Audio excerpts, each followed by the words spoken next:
ዝና እንግዲህ በስተመጨረሻም ዋጋውን አገኘ ማለት ነው። መድብል እንግዲህ ካርቸን ላይ አስገብቶታል።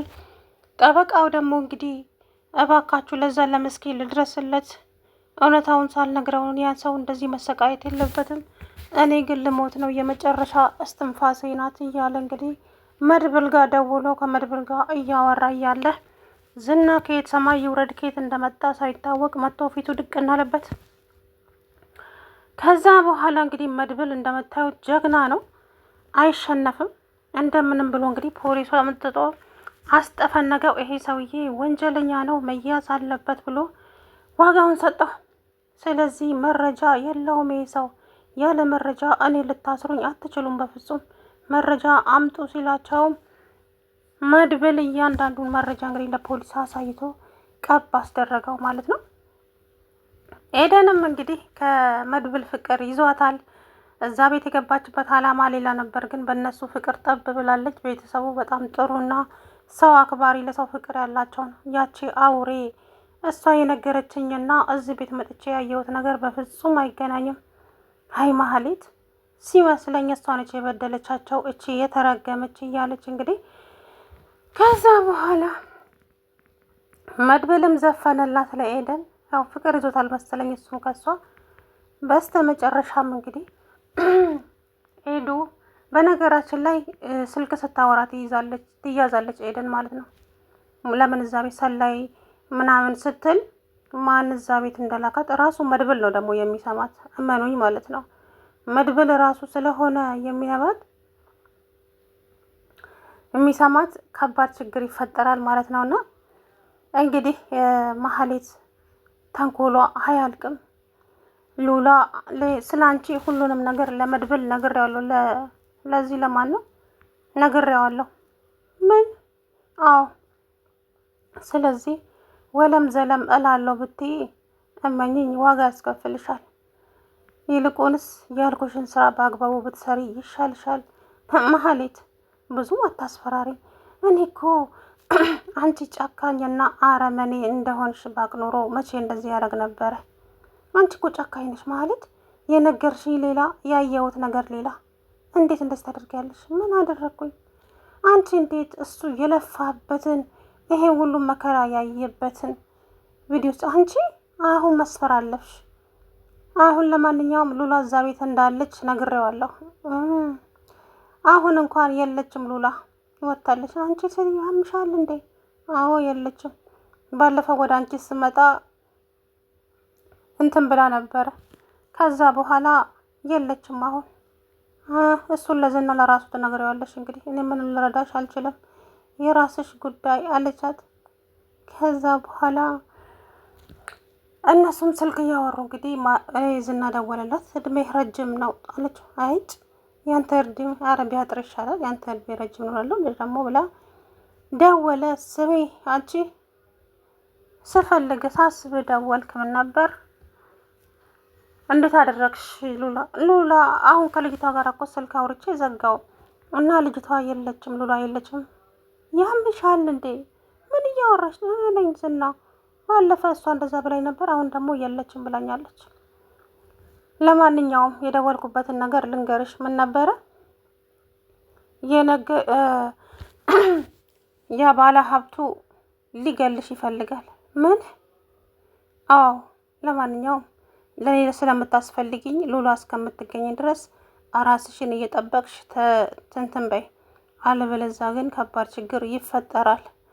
ከዛ በኋላ እንግዲህ እሺ ብላ ስልኩን ዘጋች። ሀብታሙ የሚባለው ሰውዬ እንግዲህ ባለፈ ቪዲዮ ስለቀረጸችው አሁን እሷን መሞት አለባት። በፍጹም ህይወቴን ሲኦል ነው የምታደርግብኝ፣ ላምናት አልችልም። እኔ በሞት እንኳን ቪዲዮዬ ሌላ ቦታ ሰው ጋር ስላለ ይለቁታል በማንኛውም ሰዓት።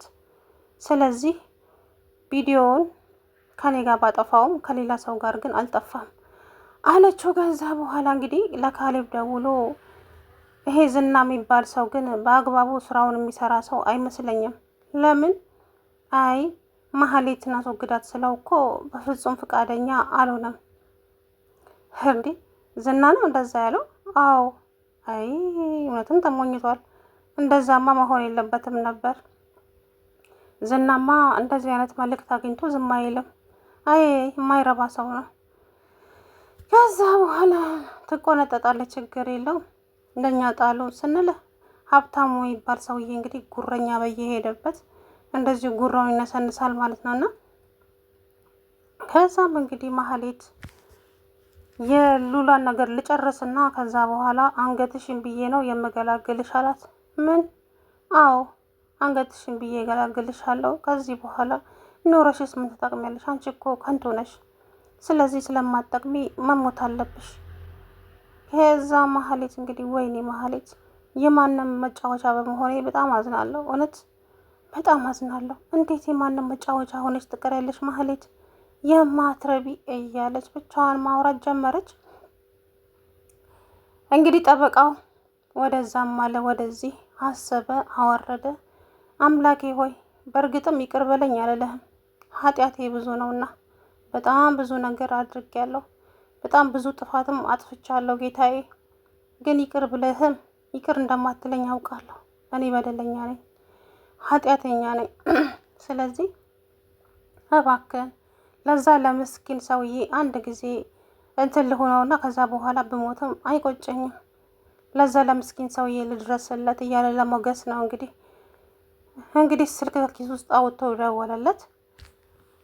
ስልክ ከኪስ ውስጥ አውጥቶ ደወለለት ለመድብል። መድብል እንግዲህ ምግብ ይዞ እየሄደ ነበረ። ከዛ በኋላ ልመንህ እውነት ሚስቴን አውጥታልኛል? አዎ ልጆችህንም ባህር ዳር ልኪያቸዋለሁ ሲል እንግዲህ ዝና ይስማ አይስማ ማውቀው ጉዳይ የለም። እናም ያለበትን አድራሻ እንግዲህ እየሰጠውና እየሄደ ሳለ አቶ ዝና ገኝ ግራውን እያየ ተመልሶ ወደሱ መጣ። በጣም ደነገጠ መድብል። አምላኬ አሁን ይህ ሰውዬ ምንድን ነው የማደርገው? እኔም ሳልዘጋጅ ነው ከቤት የወጣሁት። እንዴት አድርገዋለሁ? ይሄማ አይሆንም፣ በፍጹም አይሆንም። የሆነ ነገርማ መፍጠር አለብኝ እያለ እንግዲህ በራሱ እያወራ በስተመጨረሻም ታዲያ እንዴት አድርጎ ነው ምን አይነት ኮድ እንዳለውም አላውቅም። ለፖሊሶቹ ደወለላቸውና ፖሊሶቹ መጥተው እንግዲህ ቀባ አደረጉት ዝናን ማለት ነው። ከዛም ደንግጦ እንዴት ሰውን ዝም ብላችሁ ትይዛላችሁ ያለ ምንም ወንጀል? ይሄ እኮ ተገቢ ፍትሃዊ አይደለም። እንዴት ያለ ወንጀል እኔ ልትይዙን ትችላላችሁ? በጣም ነውር ነው። ያደረጋችሁት ነገር ዋጋ ያስከፍላችኋል አላቸው። አይ ምንም አይነት ቀጥል፣ አሁን ካንተ ጋር ምንም አይነት ማውራት አንፈልግም ብሎ ይዞት ሄደ። ከዛ በኋላም እንግዲህ ምን እንደሚፈጠርም አላውቅም። ነገር ግን ይሄ ማነው ዝና የሚባለው ሰውዬ የእውነት የክፋት ጥግ ነው። ካሌብ የሚባለው ሰውዬ ነው እኮ እየገፋፋው እንትን የሚለውና በነገራችን ላይ ካሌብም ዝናም በቅርቡ የእጃቸውን ያገኛሉ። ይሄ ደግሞ የታወቀ ነው። ማህሌትም እሷም አንደኛው የችግሩ ጠንሳሿ እሷ ስለሆነች ዋጋዋን ታገኛለች። ሁላቸውም ዋጋቸውን ማግኘታቸው የማይቀር ነውና ግን ደግሞ ብቻ ክፉ ሰው አይሞትም። እውነት ክፉ ሰው መቼም አይሞትም ይባላል። ብሩክና ቅድስትም እንግዲህ ሽማግሌ ላክና ከዛ በኋላ ሁሉም ነገር እንደሚሆን ይሆናል። ከዛ በፊት ግን እኔና አንተ ምንም ነገር ማድረግ የለብንም አለችው። እሱም ደግሞ እሺ ብሎ እንግዲህ እሱን ሳይጨርስ ይኸው የዝና ሰዎች መድብልን ማነው ብሩክን ሊገጩት በመኪና ሲያሳድዱት አምልጧቸው ቤት ገባ። አምላኬ ሆይ አንዱን ችግር ተወጣ ነው ስንል ሌላኛው ችግር ይመጣል። ቆይ እንዴት ነው የምናደርገው? እሺ እንዴት ነው የምንሆነው? እያለ እንግዲህ እያለች በጣም ተጨንቃለች ማለት ነው። አንቺ አትጨነቂ፣ ለማንኛውም ሁሉም ነገር በሰዓቱ ይስተካከላል ይመስለኛል። ሳይስተካከል እንደዚሁ የሚኖር አይመስለኝም። ግን ብቻ ከባድ ነው። ማነሽ ቅድስት፣ አሁን ላይ ምንም የምልሽ ነገር የለም። ሁሉም ነገር ከብዶኛል። ብቻ ፈጣሪ አምላክ እሱ ይሄ ዝና የሚባለውን ሰውዬ ይገላግለን። ከዛ በኋላ ፈጣሪ እንግዲህ የሚያየውን እሱ ያውቃል አለ። እንግዲህ ከባድ ነው። ብቻ እኔ የምላቸው ነገር የለም። ዝና ዋጋው ማግኘት አለበት። እውነት ለመናገር እንግዲህ ሰዎች በሰቀቀን እኮ እየተቀጡ ይኖራሉ ማለት ነው። እውነት በጣም ነው የሚያሳዝነው ነው። ዝና በጣም አስቸጋሪ ሰው ነው። መቼ እንዴት እኔ ብቻ ነኝ ጀግና? እኔ አበበ ደንበሳ ልጅ፣ እኔ አበበ ደንደንሳ ልጅ እያለ እንግዲህ ደንደሱ ይውለቅና እንዲሁ ሲፎክር፣ በስተመጨረሻም ግን ዋጋውን ያገኛል። ይሄ ደግሞ እውነታ ነው የማይካድ ማለት ነው። ምክንያቱም ዝና ዋጋው ማግኘት አለበት። ሰዎች በሱ ሲሰቃዩ እስከ መቼ ድረስ እንዴ? ስንት ጊዜ ነው ሰዎችን ያሰቃየው?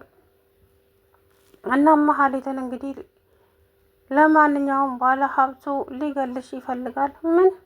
አዎ መሀሌት እኔን እንዳስወግድለት ጠይቆኝ ነበረ። ለእኔ ደግሞ ስለምታስፈልግኝ አንቺን መግደል አልፈልግም፣ ግን ደግሞ በዚህ በጸባይሽ ከቀጠልሽ የማይቀር ነገር ነው። ስለዚህ ወይዘሪት መሀሌት ስትራመጂም ሆነ ስትቀመጪ ግራ ቀኝሽን እያየሽ እሺ። ሰውየው በማንኛውም ሰዓት ሊገልሽ ይችላል አላት። አምላኬ ሆይ ምንድን ነው የማደርገው? ሻውን ምን ልሆን እያለች በጣም በጣም ጨነቃት ማለት ነው። ከዛ በኋላም እንግዲህ ወይዘሪት መሀሌት አሁን እሷም ዋጋዋን ታገኛለች። እሱ ደግሞ የማይቀር ነገር ነው። መቼም አልተዋትም፣ መቼም አልለቃትም ብሏል ማለት ነው። ይሄ ሰውዬው ባለ ሀብቱ ለካሌብ ደውሎ እንግዲህ እንዴት አንዲት ተራ ሴት እንደዚህ እላችሁ ላይ ትጫወታለች? ቆይ እንዴት እናንተ እሷን ማሸነፍ አቅቷችሁ ነው እንዴ? እያለ እንግዲህ አቶ ዝና ጉራውን እየነፋ ይገኛል ማለት ነው። ከዛም በኋላ ኧረ የእሷን ነገር ለኛ ተወ፣ ብዙም አታስብ ስለ እሷ፣ ዋጋዋን እንሰጣታለን በቅርቡ እያለ እንግዲህ ሲቦረቃ የራሱን አላወቀ። እስቱን በስተመጨረሻ እንግዲህ ዋጋውን አገኘ ማለት ነው። አቶ ዝና ከርቻሌ ገባ። ሰላም ውድና የተከበራችሁ የቻናሌ ቤተሰቦች እንዴት ናችሁ? አለሁ ደህና ነኝ። እንግዲህ ዝና በስተመጨረሻም ከርቻሌ ገባ። ጠበቃውም ሆስፒታል ገብቷል ማለት ነው። መድብል እንግዲህ ጀግና ነው ሁልጊዜ